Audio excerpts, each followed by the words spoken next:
Welcome to a roundtable discussion. I'm Justice Manvi, and I'm joined here with two other court justices, Princess and Zoe. Today we'll be discussing the New York State Rifle and Pistol Association versus City of New York court case.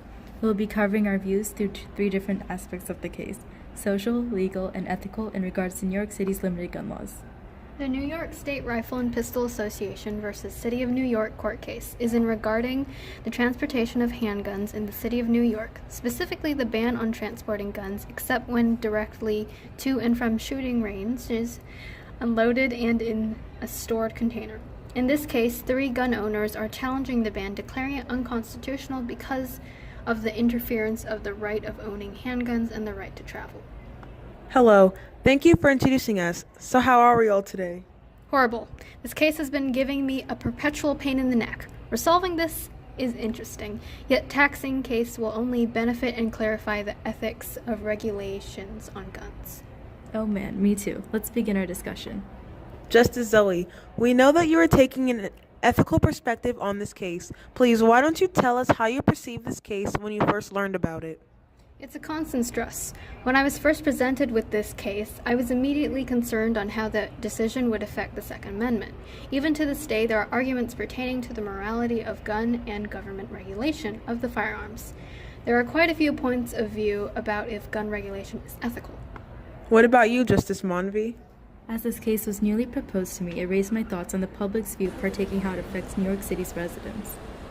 There seems to be several fundamental flaws. New York's gun transportation regulations seem to spark displeasure throughout the community, so I thought it was interesting as to see how the city plans to implement the new law with response to its citizens. Interesting perspectives by the both of you. Legally, this case has been very hard to wrap my mind around as it involves the understanding of the Second Amendment. According to Rex Legal Dictionary, the Second Amendment reads, "The right of the people to keep and bear arms shall not be infringed." However, some believe that the phrase, "the right of the people to keep and bear arms," creates an individual right theory, which means that the U.S. Constitution restricts the legislation from prohibiting firearm possession. On the other hand, many read the phrase, "a well-regulated militia," to argue that the firearms intended to restrict Congress from legislating away a state's right to self-defense. This is called the collective rights theory, which asserts that citizens do not have an individual right to possess guns and that local, state, and federal legislation instead can regulate firearms. Interesting. The interpretation of the Second Amendment ties directly to my ethical standpoint in that the different interpretations led to conflict over whether it is the people's right to own guns or if it is specifically for militias protecting citizens. This debate has led to difficulties in ruling about cases pertaining to the Second Amendment, such as this one, because a clear interpretation is needed as a guideline for determining if gun laws and regulations are constitutional and ethical by American standards. I agree. The Second Amendment of the United States Constitution is what protects the rights of citizens and allows them to bear arms. The recent court case caused the spur of 3 New York State residents to counteract the guidelines with doubt and be skeptical of several flaws that appeared to stand out amongst the law itself. As Justice Zoe had mentioned earlier, cases revolving around the Second Amendment have been obscure, and there have been blemishes found throughout the hearing of the case. The New York City gun laws are, however, proving to be more controversial than the Second Amendment. The controversy, however, does not lie in the interpretation, but in the strictness, so let me explain. In New York, you're required to get a license, which is different, because most states in America don't exactly need a license prior to owning a handgun. The city's license division says that the time to process an application and get a license can vary from case to case, but generally it takes between 3 to 6 months. So hypothetically speaking, what if I wanted to use a gun for different situations? Does one permit cover it all? Not really. There are 5 kinds of permit in New York City, and each allow you to use your gun in specific ways. To name a couple, a premise license lets gun owners use their weapon only on the premise of the address provided on the license, which most New York City applicants apply for this license.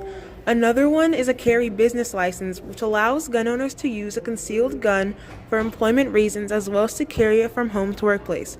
Furthermore, the National Rifle Association Institute of Legislative Action says it is incredibly hard to get a gun permit in the city compared to other places. Moreover, the license to carry a concealed gun is the hardest to get. It is given on a may-issue basis, which means that you can be denied the privilege of carrying the gun around even if you own one. Justice Zoe, through an ethical lens, what are your thoughts on the implementations of the various permits? In this instance, I perceive the strictness as ethically unnecessary.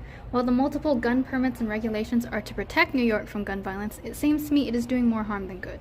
The massive amount of rules prevents anyone violating the laws more susceptible to immoral sentencing, such as illegal owning a gun outside your home, making you a classified violent felon with a mandatory minimum of 3 years in prison.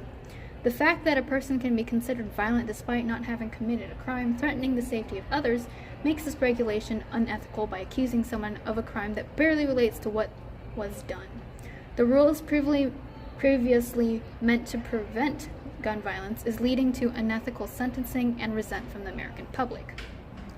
As Justice Zoe had mentioned, to hear a case on the nature of gun rights and especially the nature of rights outside the home, the public has perceived it as merely an annoyance. Under the city law, residents who have a permit to own a handgun are obligated to keep it within designated areas and only transport it to and from a shooting range, given that the weapon is in a locked container and importantly unloaded. Given these restrictions, the flaw of maintaining whether or not the guns are being transported while obeying the law is too difficult to determine. The law prohibits residents to take their guns to ranges outside of the city, causing aggravation to the public. Since the gun is personally owned and the law supposedly gives high restrictions, citizens have argued that it violates the rights of the Second Amendment. Overall, the revisited case has caused commotion within the residents and especially amongst handgun owners in an almost negative manner. Consequently, our 3 standpoints on the case has been well discussed. I agree. This has been a great discussion, and I can't wait for the next one. Now for a lunch break.